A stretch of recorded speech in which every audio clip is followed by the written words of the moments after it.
আজকে তালিকা চলে আসছে, তালিকা কিন্তু আমাদেরও আসবে, তবে আমরা এই তালিকার জন্য ভয় করি না।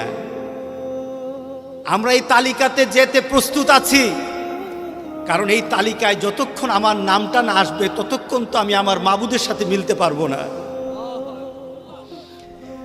যতক্ষণ এই তালিকাতে আমার নামটা না চলে আসবে ততক্ষণ পর্যন্ত আমার নবীর সাথে আমার সম্পর্ক হবে না।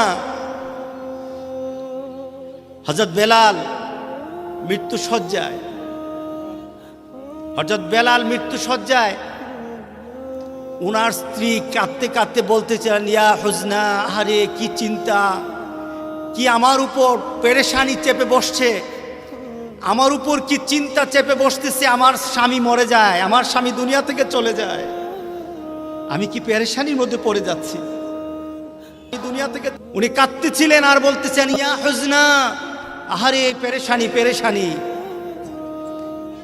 হযরত বেলাল স্ত্রীকে ডেকে বললেন, বলো না ইয়া হুজনা, বলো ইয়া ফারহাতা, তুমি চিন্তার কথা বলো না, বরঞ্চ তুমি আমার মনের দিকে, আমার মনের কথা জেনে নাও, আমি কিন্তু চিন্তিত না, আমি আনন্দিত, আমি আমার মৃত্যু নিয়ে আনন্দিত। কারণ এই মৃত্যুর পরবর্তী একটা সময় চলে আসবে, আমি মিলিত হয়ে যাবে আমার রাসূলের সাথে, আমি আমার রাসূলের সাথে মিলিত হয়ে যাব। মৃত্যুর পরে আমি আমার রাসূলের সাথে মিলিত হয়ে যাব, মৃত্যুর পরে আমি মিলিত হয়ে যাব আমার সাথী যারা ছিল আবু বকর ওমরের সাথে আমার মিলিত, আমি মিলে যাব। মুমিন কখনো মৃত্যু নিয়ে ভয় পায় না, বরং মুমিন ভয় পায় আল্লাহকে ভুলে থাকা, রাসূলকে ভুলে থাকা মুমিনের সবচাইতে বড় ভয়। মুমিনের ভয় তো মরা না, মরা তো হলো কাফেরদের জন্য, মরা হলো ভয়ের।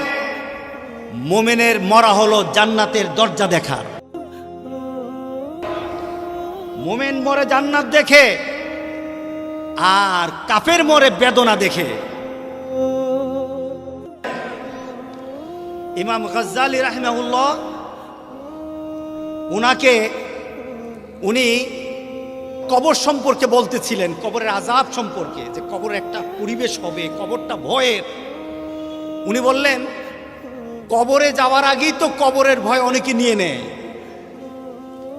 কবরে যাওয়ার আগেই তো তার কবরের চিন্তা পেয়ে বসে, কবরের মধ্যে চিন্তা আছে, কবরের মধ্যে কষ্ট আছে, এটা তো কবরে যাওয়ার আগেই হয়ে যায় অনেকের।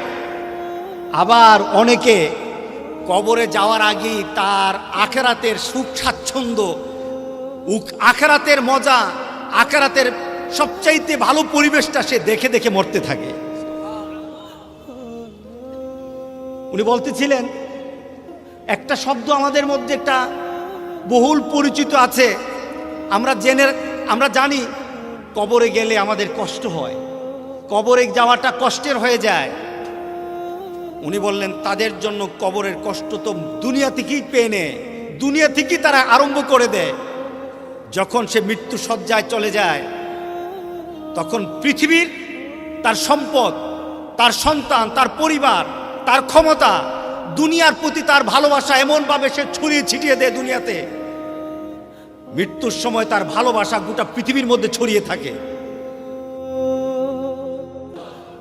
গোটা পৃথিবীর মধ্যে তার ভালোবাসা ছড়িয়ে থাকে।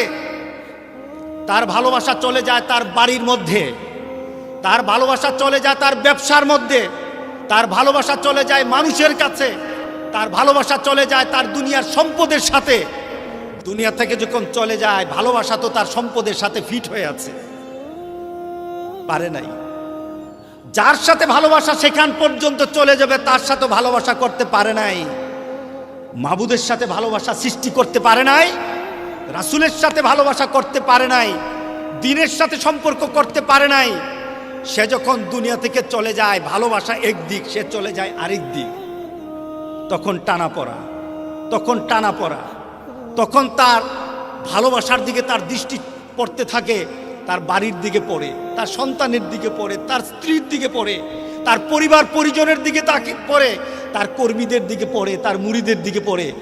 তখন সে আশ্চর্য হয়ে যায়, সে ব্যথিত হয়, এগুলি ফেলে আমি কোথায় যাব, এগুলি ফেলে কোথায় যাব।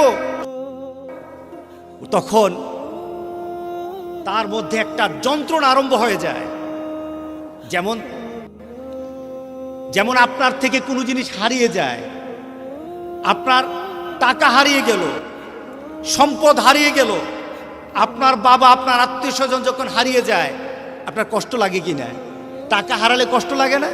পেছনে কারণটা কি? টাকার প্রতি ভালোবাসা আছে, সম্পদের প্রতি ভালোবাসা আছে। এর জন্য আপনার সম্পদ কি হয়? আপনার অন্তরে কি হয়? যন্ত্রণা হয়।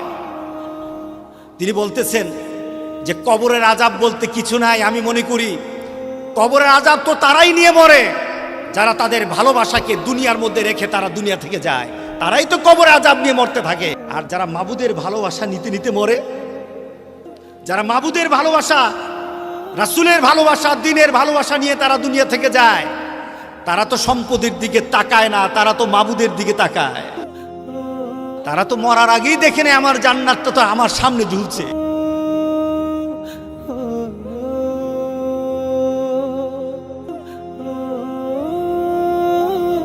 ফেরাউন কি মুসলমান ছিল?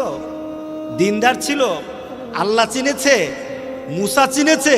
চিনে নাই। কিন্তু তার ঘরে কে আছে? সে কাকে চিনেছে?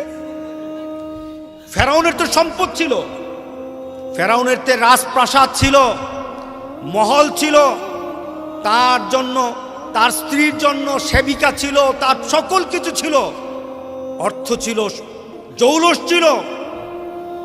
কিন্তু স্বামী আছে জৌলুস নিয়ে, আসিয়া আছে আল্লাহকে নিয়ে।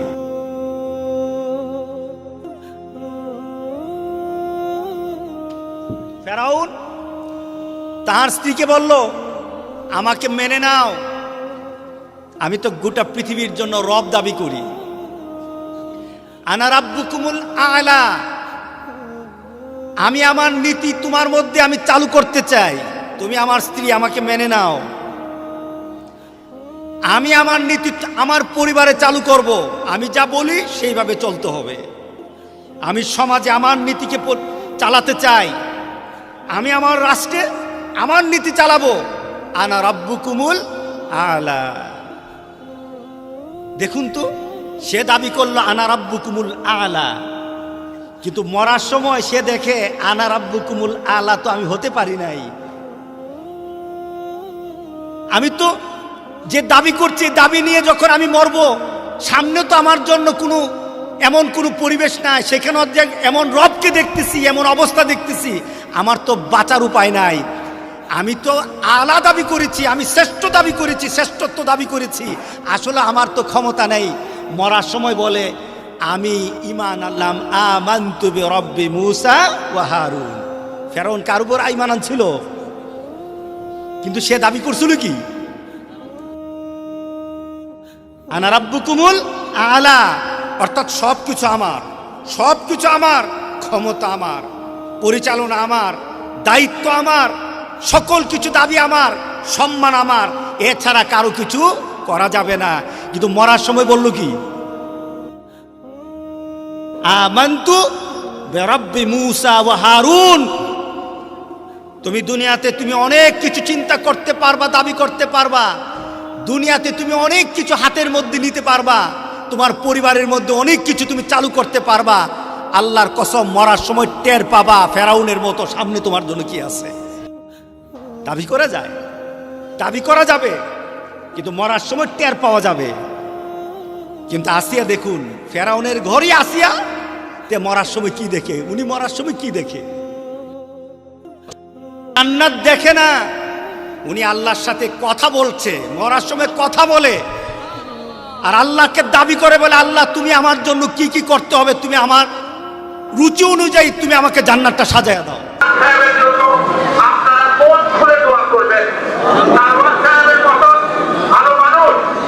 খুব কম পাওয়া যায়। আজকে আল্লাহ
দিন আইসিইউতে ছিলেন। আল্লাহ তাআলা তার জীবনকে যতটুকু যত কাজ করেছেন, ভালো কাজ করেছেন, সমস্ত ভালো কাজগুলো কবুল এবং মঞ্জুর করুন। সকল গুনাহ খাতা ক্ষমা করে, কবর আযাবকে ক্ষমা করে আল্লাহ জান্নাত নসিব করুন। আমরা সবাই দোয়া করবেন। আমি আস্তে আস্তে দেখলাম লক্ষ লক্ষ মানুষ। আল্লাহু আকবার। আল্লাহ তাআলা যেন তার জীবনের সকল গুনাহ খাতা মাফ করে দিন। সকলকে সতেজ করে রাখুন। আমাদেরকেও ফিরিয়ে দিয়ে নসিহত করেছেন, সেই নসিহতের পথে যেন আমরা সবাই চলতে পারি, সেই তৌফিক যেন আমাদের দেন। আসসালামু আলাইকুম ওয়া রাহমাতুল্লাহি ওয়া বারাকাতুহু। গোলাম সরওয়ার সাইদি আমার পুত্রা, আমার খুব প্রিয় পুত্রা, এবং এই দরবারে আল্লাহর মেহরবানিতে আমি যত লক্ষ্য করেছি ইসলাম বিরোধী কোনো বিদআত অনুষ্ঠিত হয় না। সুন্নাহ অনুযায়ী তারা পরিচালনা করেছেন। আজকে আমি যেখানে আমাদের মাগফিরাত কামনা করি, সেখানে তারও মাগফিরাত কামনা করি। কারণ ইসলামের নীতি হইল আল্লাহ মাফ করলে হাইয়েনা ও মাইয়েতেনা। আমাদের জীবিতদের আগে মাফ করেন এবং মৃতদেরও মাফ করেন। অতএব আমাদের আমরাও ওভাবে কি আল্লাহ তাআলার কাছে আল্লাহ আমাদের ক্ষমা করে দেন। আমাদের প্রিয় ভাই গোলাম সরওয়ার সাইদি আল্লাহ ক্ষমা করে দেন। আল্লাহ তার জান্নাত নসিব করেন। আল্লাহ তার সন্তান সন্ততি পরিবার পরিজনকে সহ্য করার তৌফিক দান করেন। আল্লাহ এই দরবারের হেফাজত আল্লাহ দান করেন। হযরত বেলাল স্ত্রীকে ডেকে বললেন, বলো না ইয়া হুজনা, বলো ইয়া ফারহাতা। তুমি চিন্তার কথা বলো না, বরঞ্চ তুমি আমার মনের দিকে, আমার মনের কথা জেনে নাও। আমি কিন্তু চিন্তিত না, আমি আনন্দিত। আমি আমার মৃত্যু নিয়ে আনন্দিত, কারণ এই মৃত্যুর পরবর্তী একটা সময় চলে আসবে, আমি মিলিত হয়ে যাবে আমার রাসূলের সাথে। আমি আমার রাসূলের সাথে মিলিত হয়ে যাব। মৃত্যুর পরে আমি আমার রাসূলের সাথে মিলিত হয়ে যাব। মৃত্যুর পরে আমি মিলিত হয়ে যাব আমার সাথী যারা ছিল, আবু বকর ওমরের সাথে আমার মিলিত, আমি মিলে যাব। মুমিন কখনো মৃত্যু নিয়ে ভয় পায় না, বরং মুমিন ভয় পায় আল্লাহকে ভুলে থাকা, রাসূলকে ভুলে থাকা মুমিনের সবচাইতে বড় ভয়। একদিন তোমারি নাম মসজিদ হবে এলান।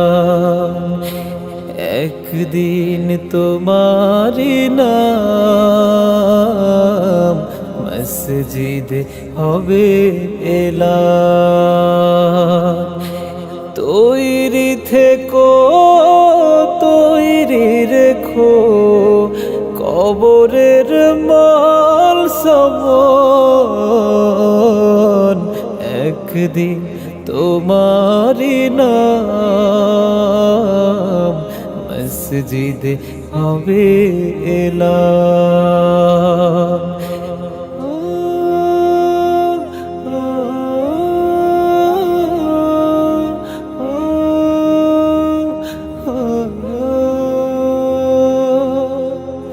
একদিন তোমাকে পরিয়ে কাফন, সঙ্গী স্বজন করবে দাফন।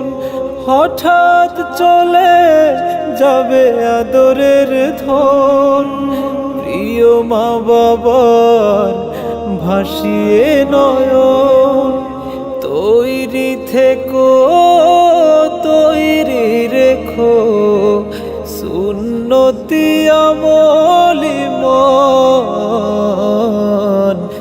একদিন তোমারি নাম মসজিদ হবে এলান। একদিন তোমারি নাম মসজিদ হবে এলান।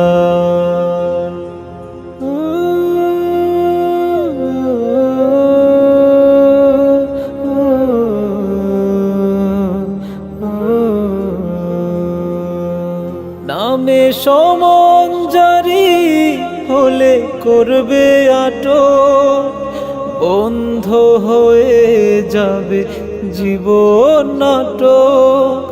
বাহাদুরি থাকবে না দেহে যৌবন, ফুরিয়ে বসন্ত আসবে শ্রাবণ। তৈরি থেকো, তৈরি রেখো কোরআনি জীবন বিধান, একদিন তোমারি নাম মসজিদে হবে এলান।